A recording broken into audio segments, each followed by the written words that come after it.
प्रधानमंत्री नरेंद्र मोदी ने कहा कि प्रयागराज में आयोजित महाकुंभ ने उभरते भारत की भावना को प्रतिबिंबित किया है और पूरे विश्व ने देश की शक्ति को देखा है। उन्होंने कहा कि विविधता में एकता भारत की विशेषता है, जिसे हाल ही में संपन्न महाकुंभ के दौरान अनुभव किया गया।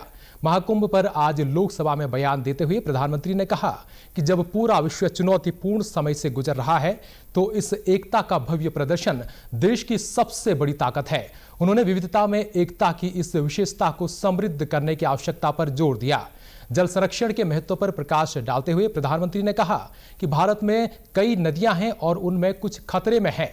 उन्होंने महाकुंभ से प्रेरणा लेते हुए नदी उत्सव का विस्तार करने की आवश्यकता पर बल दिया। प्रधानमंत्री ने कहा कि यह नई पीढ़ी को जल संरक्षण का महत्व सिखाएगा। प्रधानमंत्री ने कहा कि इस ऐतिहासिक आयोजन ने भारत की क्षमता के बारे में कुछ लोगों में संदेह को दूर कर दिया है। उन्होंने प्रयागराज में महाकुंभ की सफलता में योगदान देने वाले लोगों की सराहना करते हुए कहा कि इस ऐतिहासिक आयोजन ने देशवासियों को बहुत प्रेरणा दी है, क्योंकि इसका नेतृत्व स्वयं लोगों ने किया।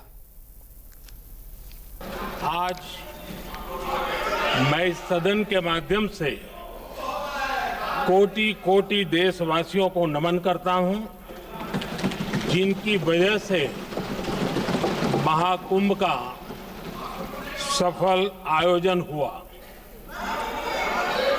महाकुंभ की सफलता में अनेक लोगों का योगदान है।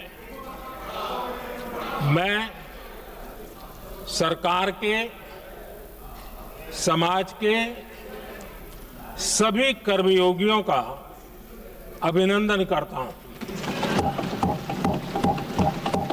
मैं देश भर के श्रद्धालुओं को, यूपी की जनता, विशेष तौर पर प्रयागराज की जनता का धन्यवाद करता हूं। अध्यक्ष जी, हम सब जानते हैं गंगा जी को धरती पर लाने के लिए एक भगीरथ प्रयास लगा था। वैसा ही महाप्रयास इस महाकुंभ के भव्य आयोजन में भी हमने देखा है। मैंने लाल किले से सबका प्रयास के महत्व पर जोर दिया था।